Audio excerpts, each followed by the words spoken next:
we are going to study the chapter Physical Features of India from class 9.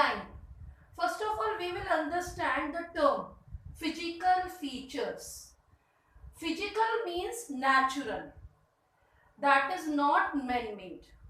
अर्थ के ऊपर जितने भी यानी कि कंपोनेंट्स हैं उनको हम दो पार्ट में मेनली डिवाइड कर सकते हैं. एक तो नेचुरल और दूसरे मैन-मेड फीचर्स जो दिखाई देते हैं. तो फिजिकल इस चैप्टर में हम नेचुरल फीचर्स को पढ़ रहे हैं. फीचर मीन्स स्ट्रक्चर, बनावट. कैसी बनावट है? जैसे हमारे फीचर्स है, मेरे यानी कि नोज है, आईज है, इसी तरह से यानी कि इंडिया के क्या क्या स्ट्रक्चर है, किस तरह की बनावट है इंडिया की.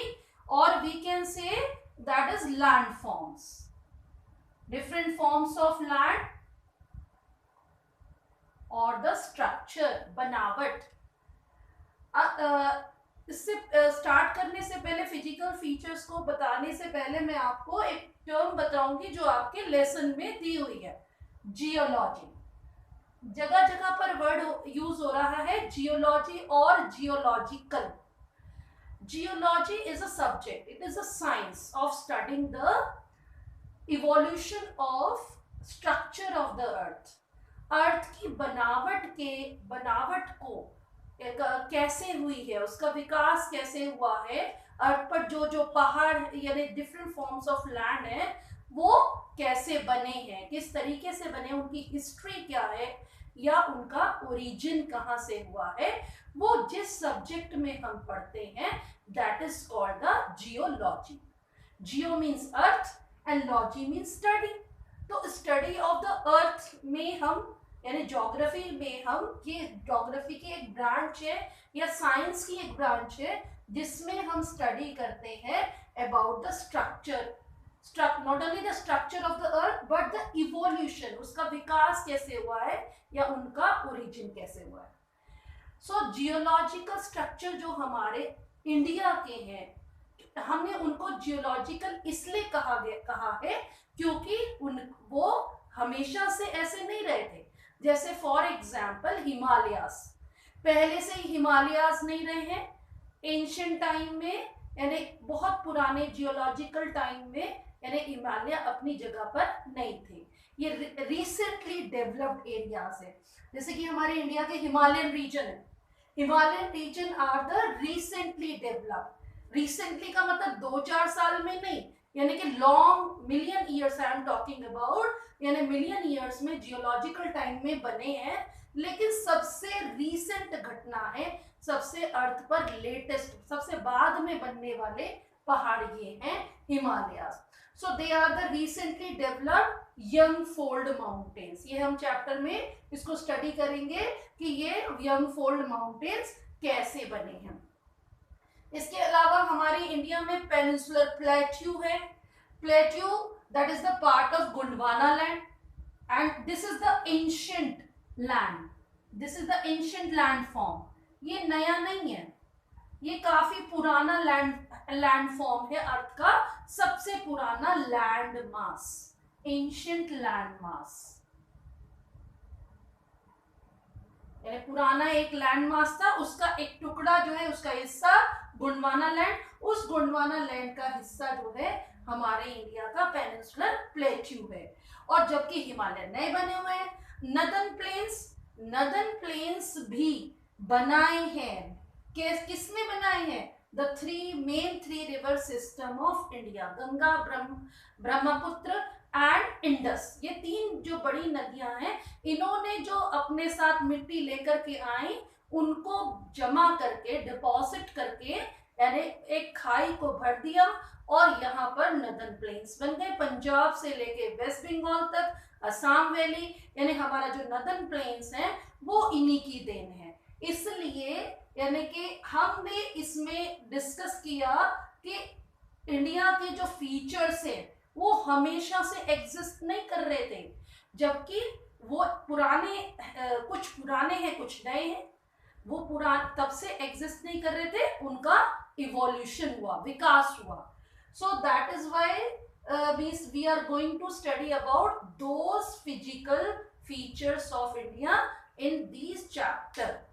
Okay, जियोलॉजिकली हमारे इंडिया के भी जितने फीचर्स हैं उनकी भी एक हिस्ट्री है, इवोल्यूशन की यानी विकास की हिस्ट्री है, क्योंकि वो पहले एग्जिस्ट नहीं करते थे, उनका बाद में डेवलपमेंट हुआ या बाद में इवोल्यूशन हुआ। इस हमारे इंडिया के जो फिजिकल फीचर्स हैं, पहले तो हम उन्हें जान लेते हैं कि फिजिकल फीचर या स्ट्रक्चर में हम सपोज यानी कि plains, plateaus and mountains.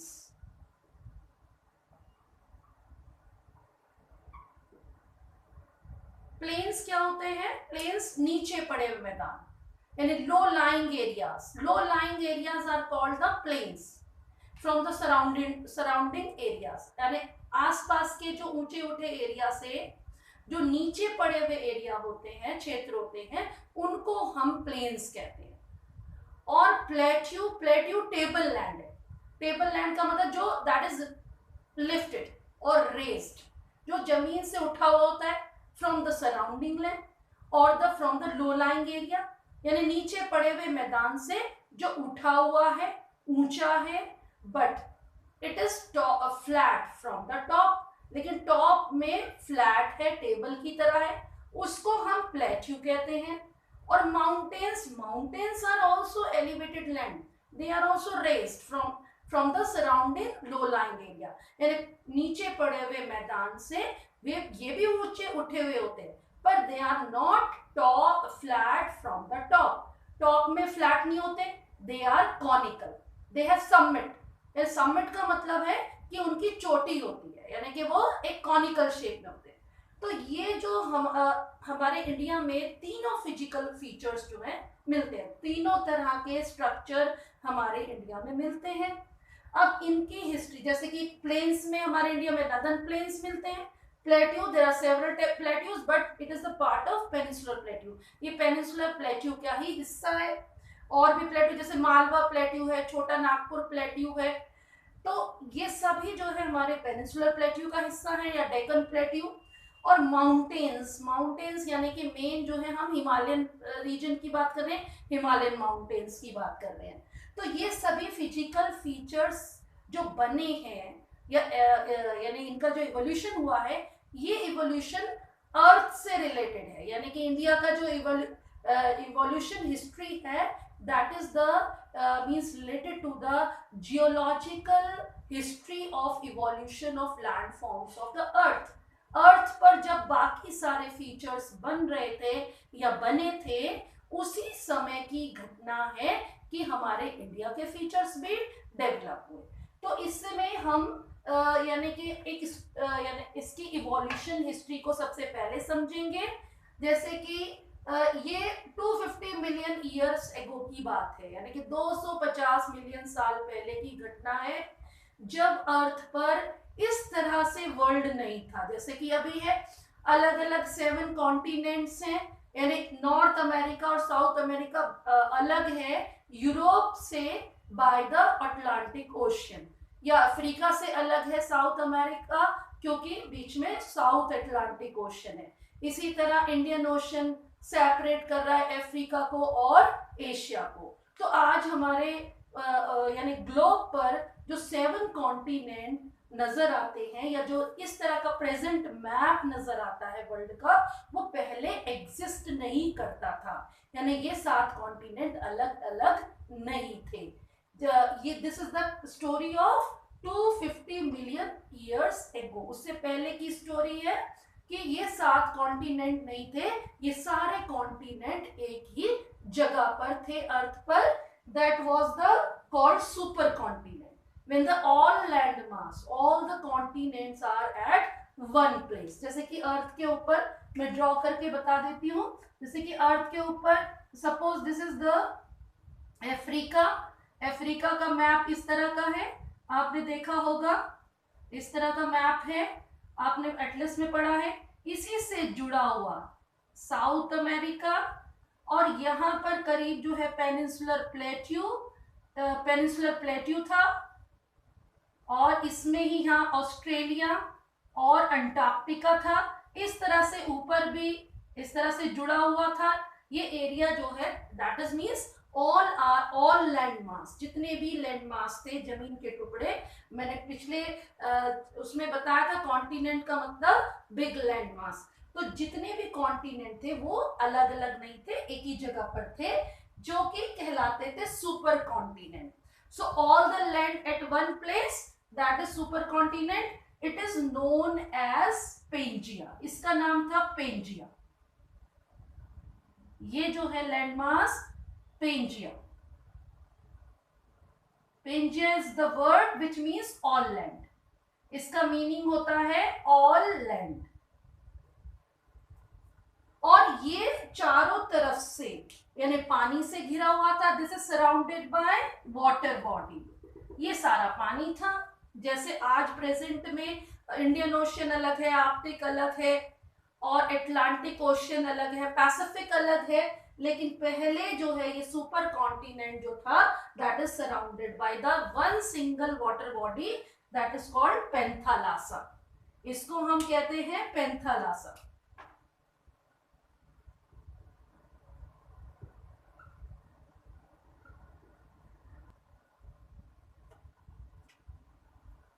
Now we will think about जब ये था तो उसके बाद क्या हुआ। ये 250 मिलियन ईयर्स एगो की घटना है that Pangaea was broken.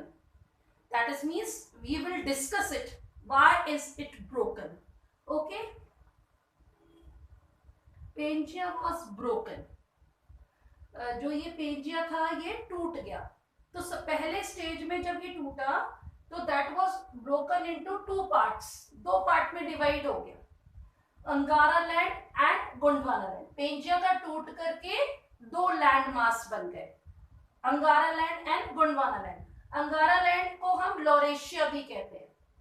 Gondwana land को कुछ बुक्स में गोंडवाना भी कहा गया, एंड साइलेंट है।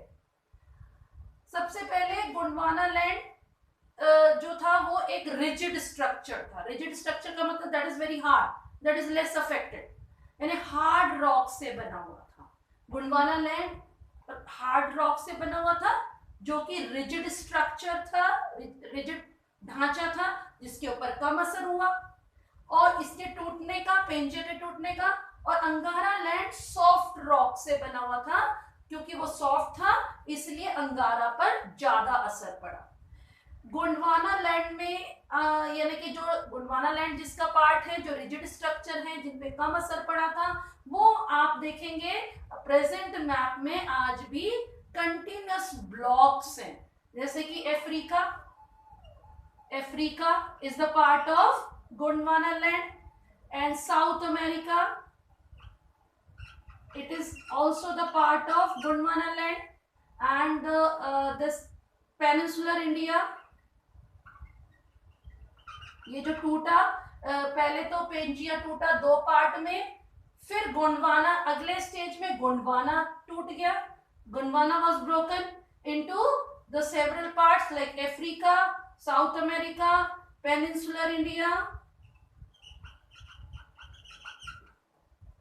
Antarctica and Australia. ये बड़े बड़े जमीन के कंटिन्यूस टुकड़े हैं जो अलग हो गए। और ये जो टूटा था वो जैसे north America, Europe and Asia, Eurasia में टूटा। अगर हम north America,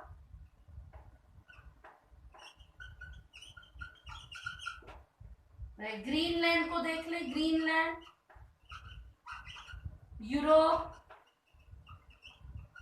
and northern Asia, that is Asia. अगर हम नॉर्थ अमेरिका और एशिया को देखें तो वो ज्यादा कटे फटे। नॉर्दर्न पार्ट में बहुत सारे ग्रुप ऑफ आइलैंड्स हैं, बहुत सारे आइलैंड्स हैं ग्रीनलैंड के पास। कनाडा के नॉर्थ में बहुत छोटे छोटे छोटे छोटे आइलैंड्स हैं। इसका यानी कि वो बहुत ज्यादा अनड्यूलेटिंग है, सारा कोस्टलाइन कटी फटी है। इसी तरह अगर हम यूरोप का मैप देखें तो वो भी इस तरह से कटा फटा है, यानी ऊपर नॉर्थ में। इसी तरह एशिया में ऊपर की तरफ बहुत कटा फटा है, और बहुत सारे आइलैंड्स हैं। तो इस तरह से यानी एशिया का that was the part of अंगारा लैंड। और ये जो बड़े बड़े ब्लॉक्स थे ये थे गोंडवाना लैंड के पार्ट, ये अलग हो गए। ये पेंजिया किस लिए ब्रोक हुआ? That is due to the movement of due to the drifting of continent plates.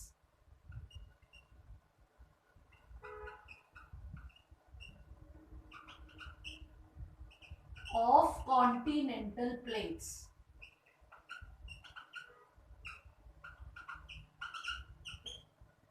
तो कॉन्टिनेंटल प्लेट्स क्या है, सबसे पहले हम ये समझेंगे।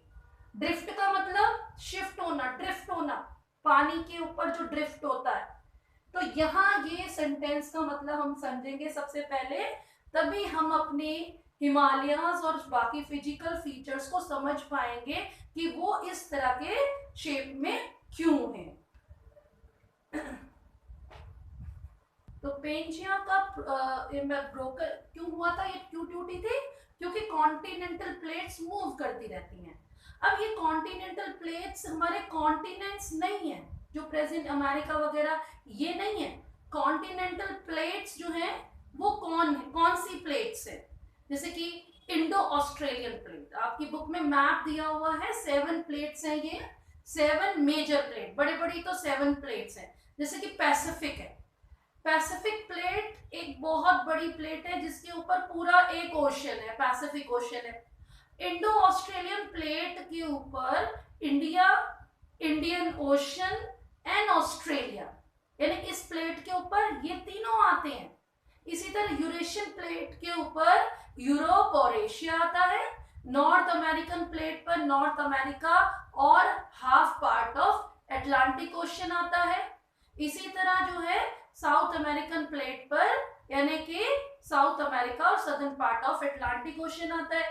तो इस तरह से हमारी यानी कि 7 मेजर बड़ी बड़ी प्लेट्स हैं। इसके अलावा बहुत सारी माइनर प्लेट्स भी हैं, यानी छोटी छोटी प्लेट्स भी हैं। अब ये कॉन्टिनेंटल प्लेट्स कौन सी प्लेट्स है? These are actually lithospheric plate. अब आपने इन लोअर क्लासेस में आपने ये पढ़ा हुआ है, what is lithosphere? Lithosphere is the outermost skin of the earth, that is crust। जो हमारी अर्थ की आउटर मोस्ट लेयर है, दैट इज कॉल्ड लिथोस्फेयर। इसको हम लिथोस्फेयर कहते हैं। ये आउटर मोस्ट लेयर जो है, एंड ये कंटिन्यूस नहीं है, जैसे हमारी स्किन है ये कंटिन्यूस है, लेकिन ये जो लिथोस्फेयर है, this is the outermost layer that is broken, ये टूटी हुई है। ये टूटी हुई है into 7 major and several minor plates, minor plates में बटी हुई है। तो ये जो लिथोस्फेयर प्लेट्स हैं, they are called the lithospheric plate, और they can also called tectonic plates. इनको हम टेक्टोनिक प्लेट्स भी कहते हैं। ये जो टेक्टोनिक प्लेट्स हैं, लिथोस्फेरिक प्लेट्स हैं, इन्हीं को हम कॉन्टिनेंटल प्लेट्स भी कह सकते हैं। ये इनके मूवमेंट, ये मूव करती रहती हैं ये सारी प्लेट्स हमारी अर्थ के मैग्मा पर, यानी कि हमारी अर्थ आपको पता है from interior there is a presence of magma. Volcanic eruption से पता चलता है हमें, यानी कि वोल्केनोस जब आते हैं उसी से तो पता चलता है कि अर्थ के अंदर मैग्मा भरा हुआ है, यानी मोल्टेड रॉक मटेरियल पिघला हुआ है। तो इस पिघले हुए मैग्मा के ऊपर ये कॉन्टिनेंटल प्लेट्स क्या करती रहती हैं? मूव करती रहती है। इस मूवमेंट को, movement of these plates, continental plates और लिथोस्फेरिक और tectonic plates are called tectonic movement. इसको हम टेक्टोनिक मूवमेंट कहते हैं। अब ये प्लेट्स जो है इनको हमने किस किस डायरेक्शन में चलती हैं, उस बेसिस पर हम इनको 3 यानी कि पार्ट में डिवाइड कर सकते हैं। जैसे कि कुछ प्लेट्स ऐसी हैं जो कि एक दूसरे के पास आ रही हैं, they are coming closer to each other. कुछ प्लेट्स ऐसी हैं, कुछ प्लेट्स ऐसी हैं, they are going apart from each other, जो एक दूसरे से दूर जाती हैं। ऐसा नहीं है, क्योंकि अर्थ की रोटेशन की वजह से और रेवोल्यूशन की वजह से जो प्लेट्स हैं वो मूव करती रहती है, but they are moving in different direction. So the one direction is that is they are coming closer to each other and means they are going apart from each other, and other direction can be that they slide parallel to each other. ना तो वो दूर जा रही है ना वो पास आ रही है, वो एक दूसरे के पास से खिसक जाती है, स्लाइड कर जाती है एक दूसरे के parallel. So these are the 3 type of all continental movement of the continental plates. तो ये 3 तरह की जो प्लेट्स हैं ये मैंने यहाँ ड्रॉ किया हुआ है. मैं इनके नाम बताती हूं.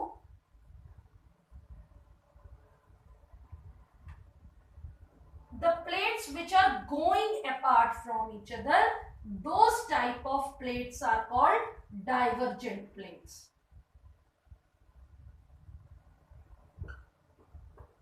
इनको हम डाइवर्जेंट प्लेट्स कहते हैं. इसके बाद कन्वर्जिंग प्लेट्स और कन्वर्जेंट प्लेट्स भी कह सकते हैं हम इसको, या डाइवर्जिंग प्लेट्स. इसी तरह ये कन्वर्जिंग प्लेट्स, या इसको डाइवर्जेंट और इसको कन्वर्जेंट प्लेट्स भी लिख सकते हैं. और ये है तीसरी, थर्ड, ट्रांसफॉर्म प्लेट्स.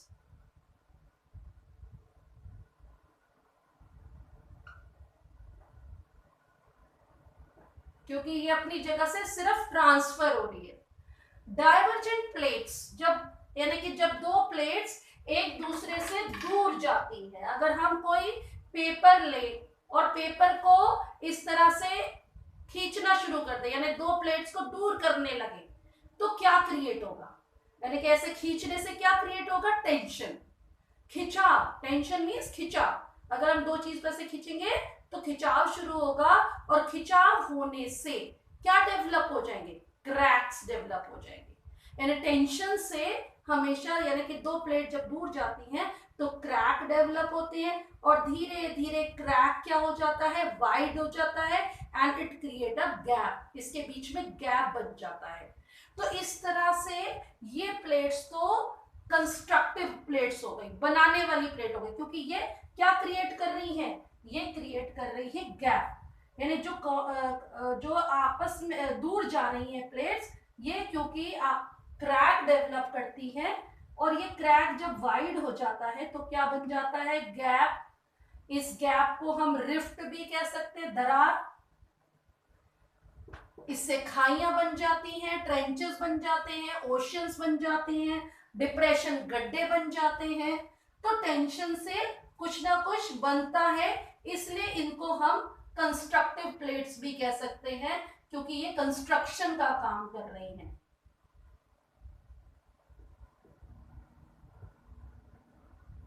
गैप बनाने का, गड्ढे बनाने का, ओशंस बनाने का काम कर रही है. अब ये जो कन्वर्जिंग प्लेट्स हैं जो एक दूसरे के पास आती हैं, जब कोई चीज 2 प्लेट एक दूसरे के पास आएंगी तो उससे दो चीज हो सकती है, यानी कि उसका 2 रिजल्ट हो सकते हैं. या तो क्या होगा कि एक प्लेट दूसरी प्लेट के नीचे चली जाए, यानी दोनों में अगर बराबर फोर्स लग रहा होगा तो एक प्लेट दूसरी प्लेट के नीचे स्लाइड हो जाएगी. उससे क्या होगा? वो नीचे चली जाएगी मैग्मा में, और मैग्मा में जाने के बाद वो मेल्ट हो जाएगी, और मेल्ट होकर के वापस मैग्मा बन करके वापस बाहर आ जाती है और वोल्केनिक इरप्शन हो जाता है. या फिर 2 प्लेट्स हमेशा क्या होता है कि बराबर फोर्स लगाती है, और उससे क्या हो जाता है? बिछाव पैदा होता है.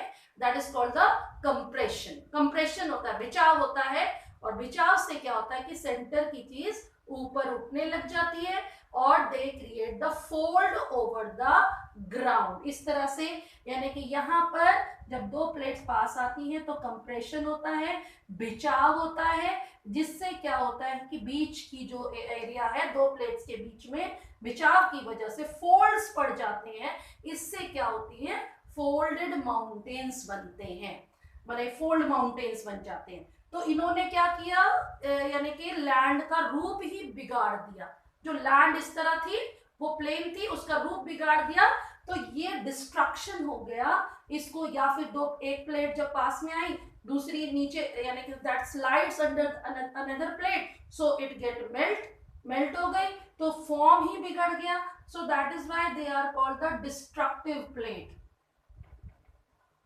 इनको हम डिस्ट्रक्टिव प्लेट्स भी कहते हैं.